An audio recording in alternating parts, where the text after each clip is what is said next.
So you stepped on the scale and didn't like the number. I get it because I did too. I was up 5 pounds.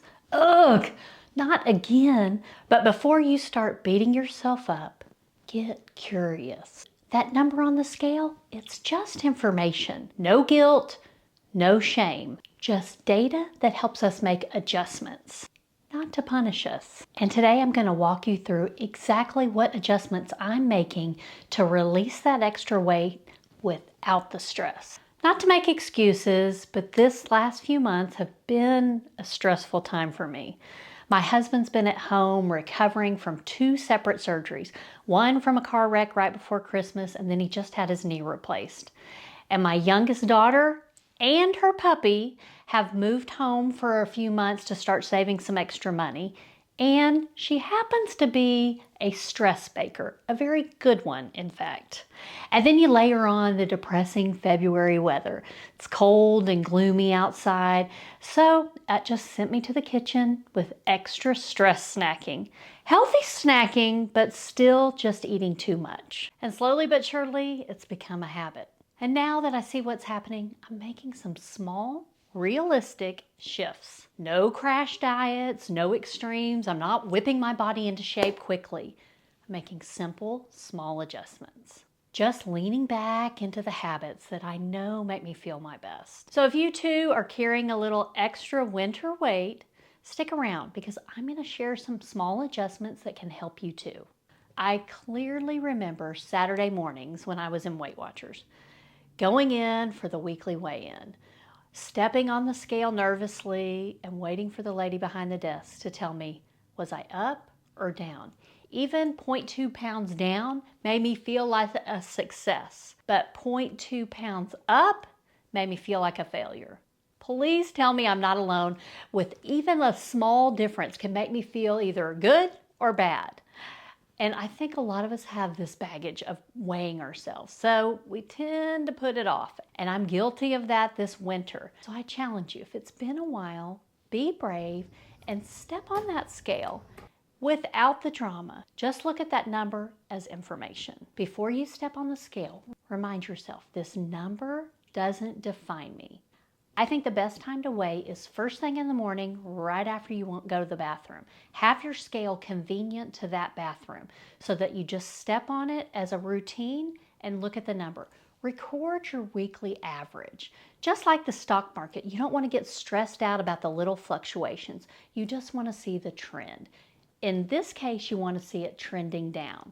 But if it's not, take that as information and a reminder that you can make adjustments to get the trend going in the right direction. I know for me, the longer I put off weighing myself, the worse it gets. Once you've been brave enough to rip the Band-Aid off and step on that scale and acknowledge that number, or you just admit to yourself your clothes are fitting too tight, the next step has little to do with calorie restriction and more to do with getting curious. Why are you overeating? Are you trying to feed your emotions? Are you anxious, bored, tired, sad, and you're overeating to compensate that? Get curious about what you're really hungry for. A lot of times that physical hunger is only a small portion of the time, but we're feeding our emotions more often, and that's when the scale tends to go up. After you've figured that out, what you're really hungry for, does that snacking or overeating solve that problem? I know for me, mindlessly eating chips does not make me feel better in an hour. It actually makes me feel guilty and ashamed of myself. The best way to break up a habit is to actually acknowledge, does what I'm doing make me feel the way I want to? And when you realize the cause and effect and that food isn't really making you feel good, the less you're going to want to snack. I've noticed this time and time again, but you have to be honest with yourself. Is that food serving you the way you want it to? Is it giving you that comfort? Or would it be better to go take a nap? Or would it be better to go take a walk? That's what I'm doing. When the weather's nice, I'm going for a short walk. And when the weather isn't nice, I'm hopping on my walking pad and watching YouTube and giving myself a little dopamine hit without the calories. So how can you get curious about what you're hungry for, acknowledging is it working, and if it's not, how can you replace that habit with something that's non-food related that actually makes you feel good? If you've struggled to be consistent on good habits, then you'll want to download my free habit guide, where I walk you through the easy formula to make a good habit stick. Details are in the caption. After you've acknowledged what you're really hungry for, sometimes it is physical hunger. So this mantra has really helped me, and I keep telling myself this, especially every time I'm in the kitchen. Meals, not snacks. Say it with me. Meals, not snacks. You want to make sure you're filling your plate with good quality protein, vegetables. Yes, you do need to eat your vegetables. Maybe some healthy fats and a little carbs at the end of the meal. When you eat protein and fiber, that's going to keep you full longer. And when you're not actually hungry, it's a whole lot easier to say no to that snacking. Now, sometimes between lunch and dinner, that mid-afternoon, I do get a little hungry. So I still can follow through with this meals, not snacks, but I have mini meals. Maybe a little turkey pepperoni or a little slice of cheese and some carrots or some broccoli. Some kind of little bit of protein and a little bit of fiber. And that's going to be a mini meal that's not going to shoot my blood sugar on a roller coaster. It's going to help me stay satisfied till dinner, and I'm going to eat less at dinner because I'm not coming to it hangry. So use this mantra, meals not snacks, and you're going to start to see the scale go in the right direction. And one little fun challenge I give myself is to see how many colors I can eat in a day.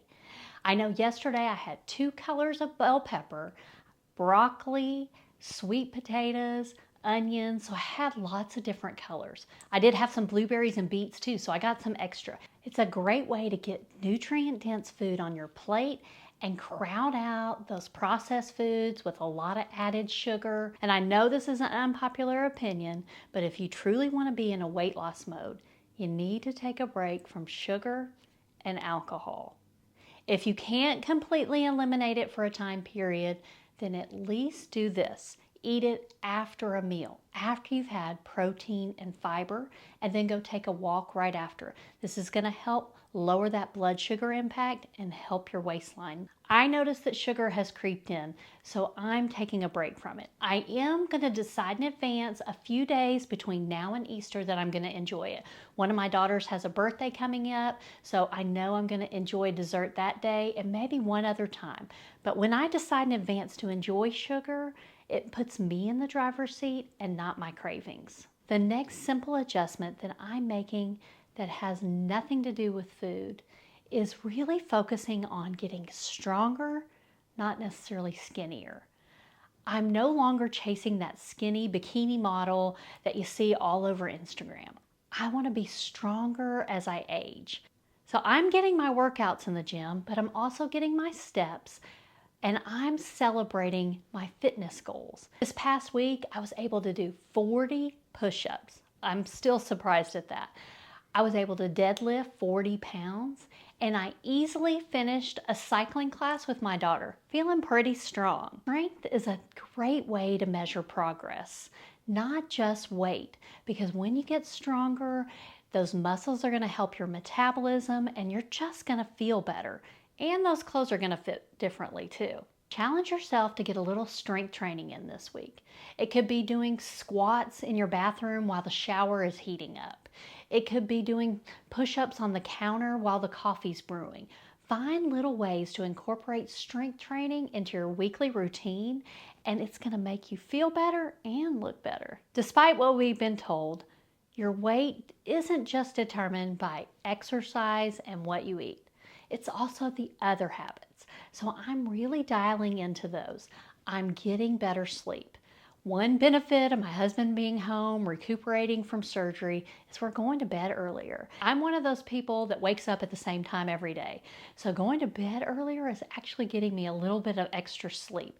And when I'm not tired, I'm not as hungry. So that is helping. And some things I'm doing to reduce my stress is getting outside more when the weather cooperates. Seeing sunrises and sunsets really is a mood lifter for me, and it helps me get better sleep. And I'm using a checklist to keep myself accountable without the guilt. I'm working to create a streak of healthy habits. And if I miss a day, I give myself grace and recover quickly. This helps me stay on track and really create momentum on the habits that make a difference. So instead of beating yourself up for where you are right now, I want you to ask yourself some questions. How do I want to feel this spring? I know for me, I want to feel energized, healthy, and ready for fun.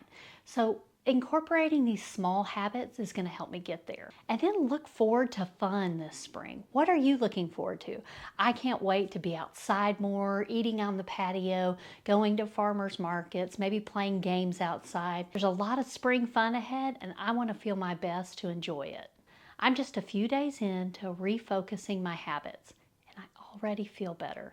That's the real goal, not just chasing a number, but feeling strong, energized, and in control of my habits. And if you need some extra help with this, I'd be happy to help. Remember, the scale is only one part of the story, but if you don't measure, you can't correct it. If you're looking for some small, sustainable eating habits, then you'll want to check out one of these two videos where I give you some of my favorites. You are worth the work to feel your best and live a life you love.